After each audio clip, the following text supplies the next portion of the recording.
Welcome students, study at the Uttarakhand के online platform में आपका स्वागत है।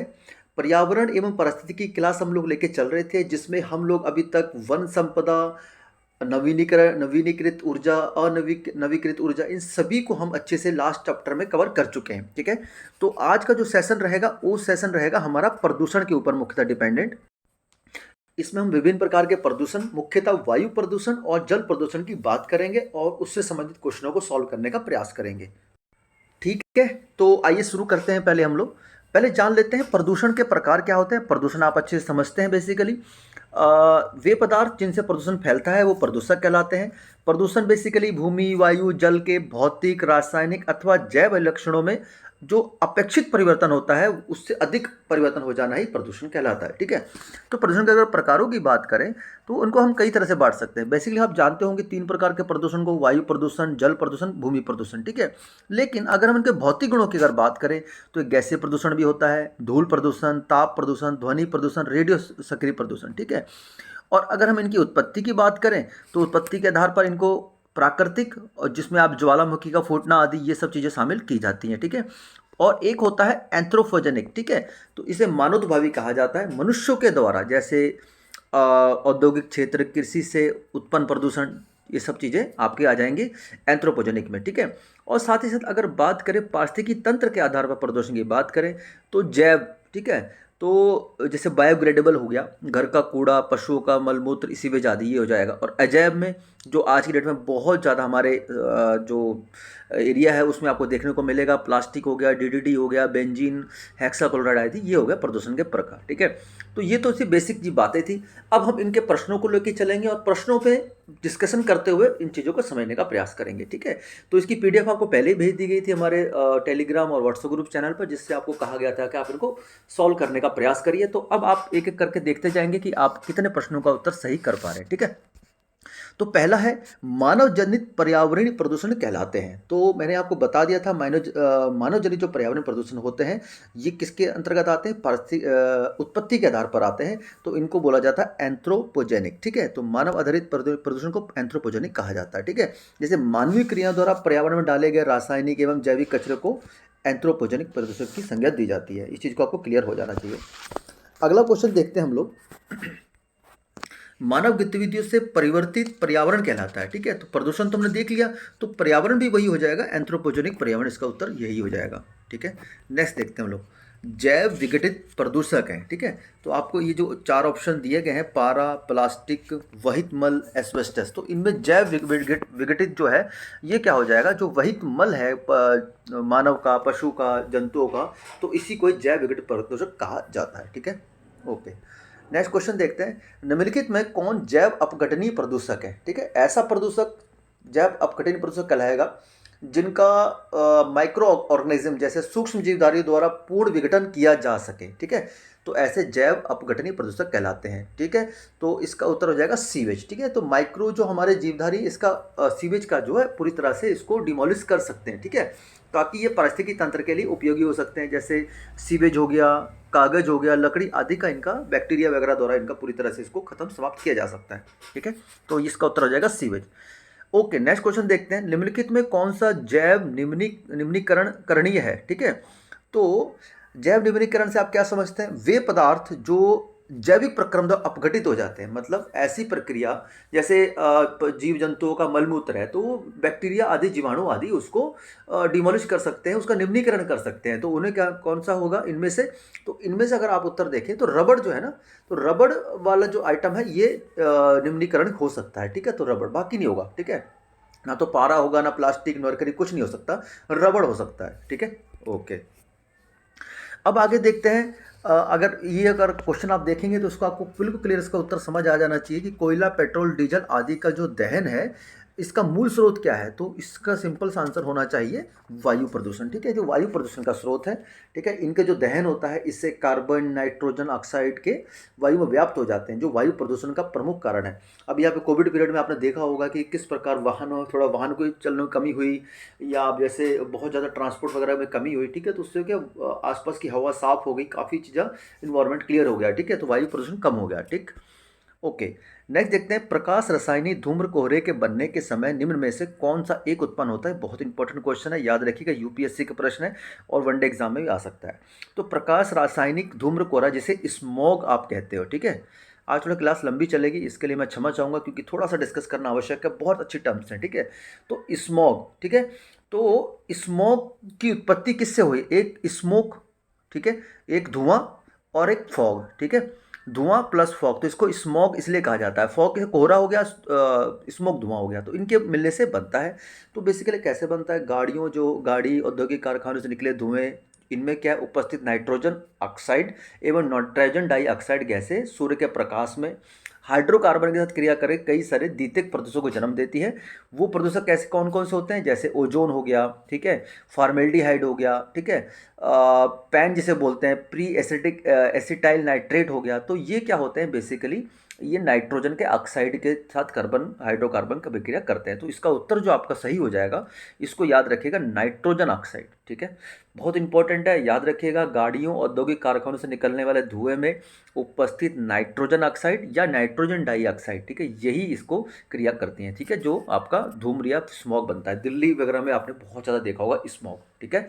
तो बिल्कुल इस चीज़ को याद रखिएगा। नेक्स्ट है, ये भी यूपीएससी का प्रश्न है, प्रकाश रासायनिक धूम्र का बनना किन के बीच अभिक्रिया का परिणाम होता है। इसको मैंने डिटेल में आपसे बात करी थी, ठीक है।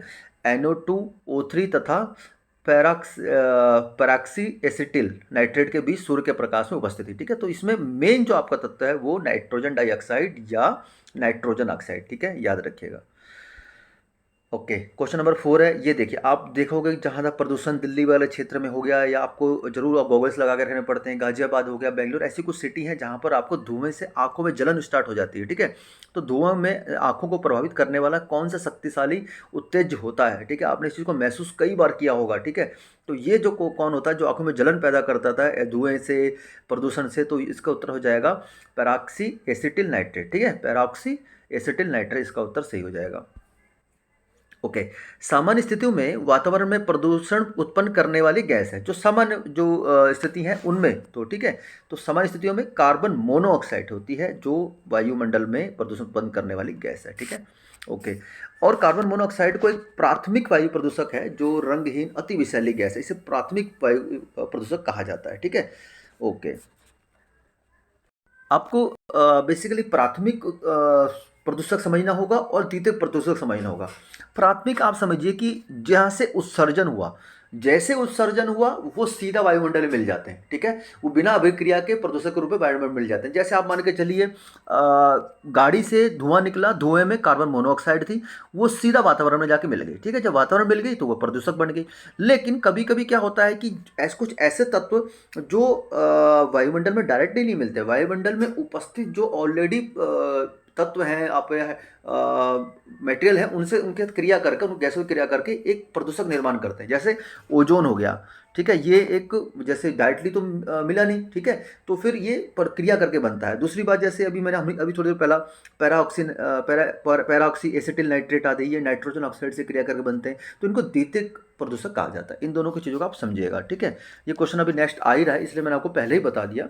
निम्नलिखित में कौन एक द्वितीयक प्रदूषक नहीं है, मतलब प्राथमिक प्रदूषक है। तो प्राथमिक प्रदूषक इनमें से कौन सा हो जाएगा, ये हो जाएगा sulphur dioxide. Sulphur dioxide direct आपके औद्योगिक क्षेत्रों से या चिमनी आदि से निकलकर सीधा वातावरण मिल जाती है। बाकी जो है पीएन, जो पीएन के बारे में आपको बताया था मैं, पैराऑक्सी एसिटिल नाइट्रेट, ठीक है। और दूसरा जो ये हो गया स्मॉग, जो आपको बताया, स्मॉग में आपके स्मोक प्लस फॉग दोनों मिलकर बनता है, ओजोन हो गया। ये सब हो जाते हैं सेकेंडरी, ये सेकेंडरी हो जाएंगे, ये प्राथमिक हो जाएगा। उम्मीद है ये चीज़ आपको मैं समझाने में कामयाब रहा हूँगा, ठीक है। ओके, निम्नलिखित में कौन द्वितीयक प्रदूषक है, तो द्वितीयक प्रदूषक देखिए, कार्बन मोनोऑक्साइड ये भी डायरेक्ट वातावरण में मिल जाता है, कार्बन डाइऑक्साइड ये भी डायरेक्ट वातावरण में मिल जाता है, फ्लाई ऐसा भी हम पढ़ेंगे, ये भी वातावरण में मिल जाता है। लेकिन स्मॉग जो होता है ये डायरेक्ट वातावरण में नहीं मिलता, ये स्मोक और फॉग के मिक्सर से बनता है, जो नाइट्रन डाइऑक्साइड या नाइट्रोजन ऑक्साइड के प्रकाश में हाइड्रोकार्बन क्रिया करके ये सारी चीज़ें बनती हैं, ठीक है।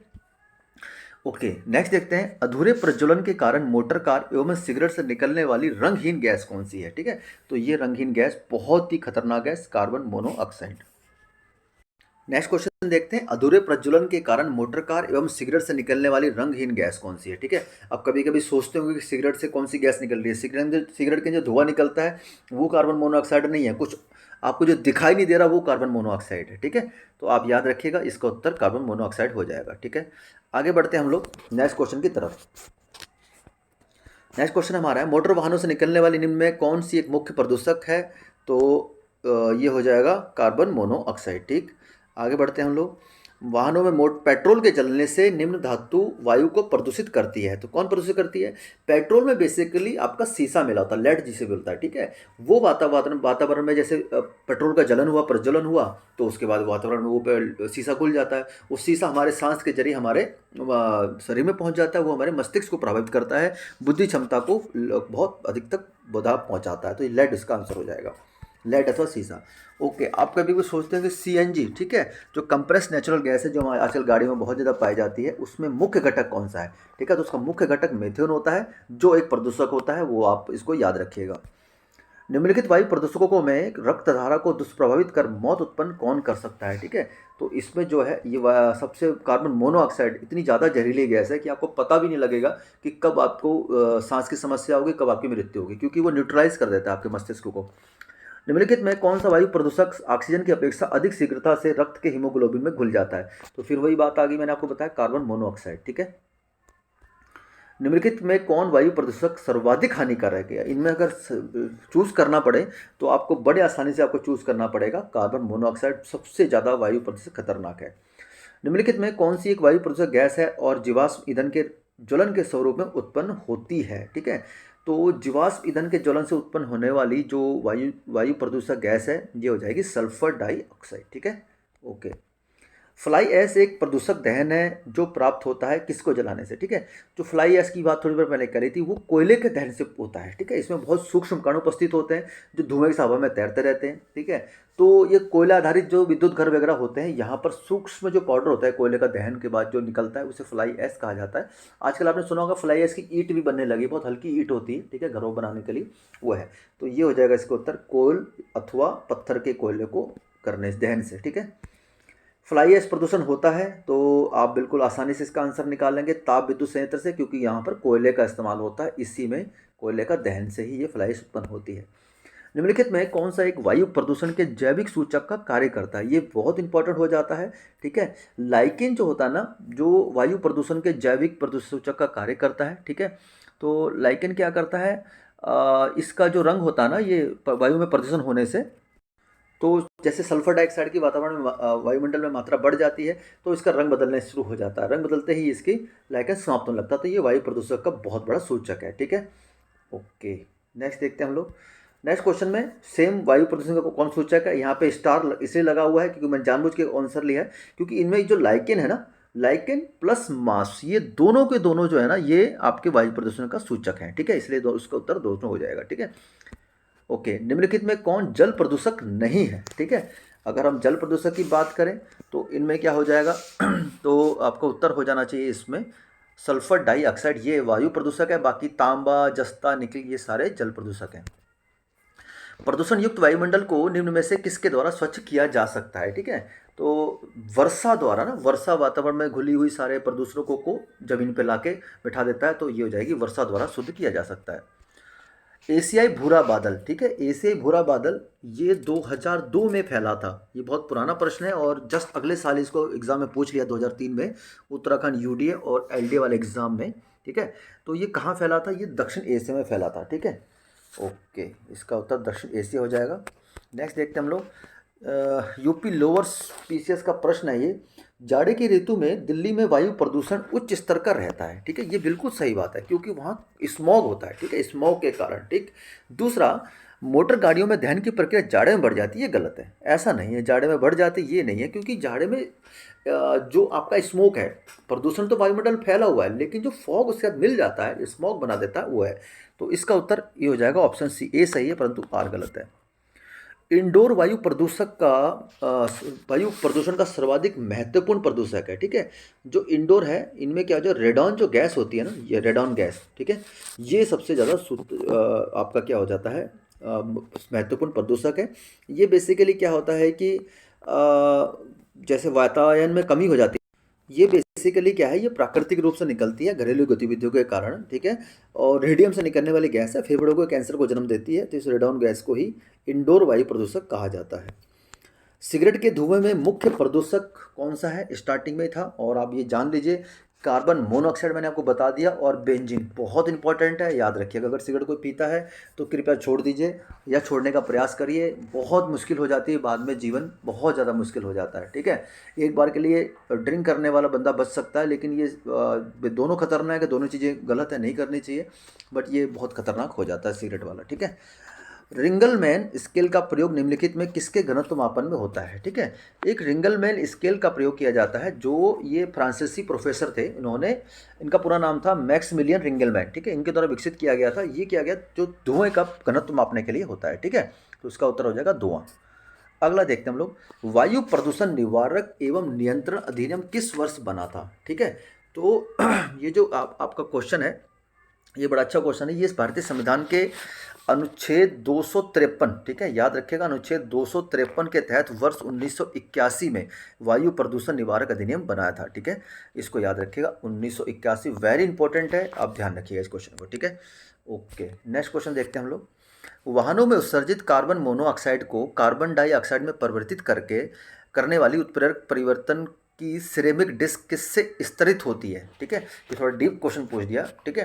तो वाहनों से आपको मैंने बताया कि कार्बन मोनोऑक्साइड उत्पन्न होती है, लेकिन कार्बन मोनोऑक्साइड को कार्बन डाइऑक्साइड इतनी खतरनाक नहीं होती है हमारे वायुमंडल के लिए। कार्बन डाइऑक्साइड में जो परिवर्तित कर दिया जाता है, तो एक उत्प्रेरक लगाया जाता है, ठीक है। तो वो एक इसमें सिरेमिक डिस्क होती है, ठीक है। जैसे ही वाहनों का जो ये धुएं वाला पोर्शन हो जाता है, इसमें एक सिरेमिक डिस्क लगा दी जाती है। वो किससे उसकी कोटिंग की जाती है, स्तरित होती है, मतलब उसकी कोटिंग किस चीज़ से की जाती है, ठीक है। तो उसकी जो कोटिंग है ना, वो पैलेडियम से की जाती है, बहुत इंपॉर्टेंट है, याद रखिएगा, ठीक है। ओके, क्वेश्चन नंबर 43 है, धुआं स्मॉग, ठीक है, आवश्यक रूप से वायुमंडल में निम्नलिखित की उपस्थिति के कारण होता है। किसकी उपस्थिति के कारण होता है, ठीक है। तो इसके बारे में अच्छे से डिस्कस कर चुके हैं हम लोग, नाइट्रोजन एवं सल्फर के ऑक्साइड के कारण, ठीक है। ये एग्जाम में क्वेश्चन बनता ही बनता है, कई बार एग्जाम में बना हुआ है, ठीक है।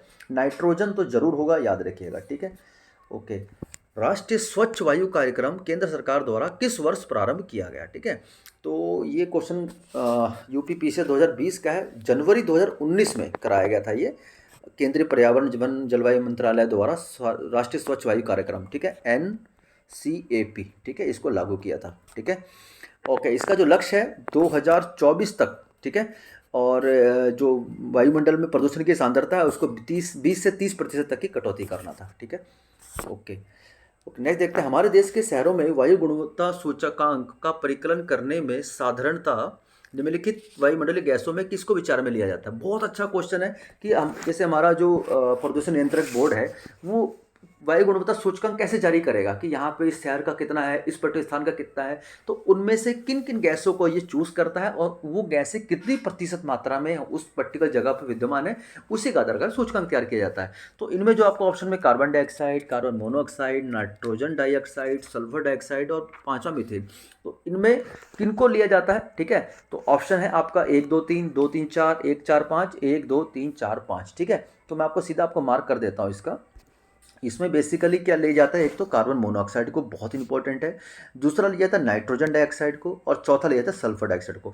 इन तीनों को ही इस्तेमाल में लाया जाता है, बाकी मीथेन और कार्बन डाइऑक्साइड को नहीं लिया जाता, याद रखिएगा, बहुत इंपॉर्टेंट है। और ऑप्शन नंबर बी है, और यूपीएससी का प्रश्न है, बहुत अच्छा प्रश्न लगा मेरे को। ये आपको पता होना चाहिए कि आपको कौन सी वायुमंडल में कौन सी गैस है, उससे किस प्रकार इसको आकलन करेंगे। देखिए नेक्स्ट है, निम्नलिखित में कौन एक वायु प्रदूषण की रोकथाम की एक यंत्री विधि नहीं है, ठीक है। वायु प्रदूषण रोकने के लिए कई प्रकार के प्रयास किए जाते हैं सरकार द्वारा भी, ठीक है। तो इनकी कौन सी विधि नहीं है, तो ये इसमें देखो, bag filter, cyclone separator, cyclone collector, ये सारे हैं, लेकिन साइक्लोन डिवाइडर नहीं है, ठीक है। तो साइक्लोन डिवाइडर इसकी विधि नहीं हो जाएगा, तो ये इसका उत्तर सही हो जाएगा, ठीक है। तो ये लास्ट प्रश्न था आज का हमारा। उम्मीद करता हूँ काफ़ी सारे प्रश्नों को हमने सॉल्व किया और आपको अच्छे समझाने का प्रयास भी किया। प्रदूषण का चैप्टर बहुत लंबा है, इसमें एग्जाम में जरूर प्रश्न बनते हैं। अभी ये कम से कम हमें 4 या 5 क्लास में लेनी पड़ेगी प्रदूषण में, जिसमें समुद्र का प्रदूषण, जल प्रदूषण, अम्ल वर्षा और बहुत सारी चीज़ों का प्रदूषण में देखना है। तो धीरे धीरे हम करके बढ़ेंगे। उम्मीद करता हूँ ये सेशन आपके लाभकारी सिद्ध हुआ होगा। मिलते हैं फिर नेक्स्ट क्लास में, तब तक के लिए जय हिंद।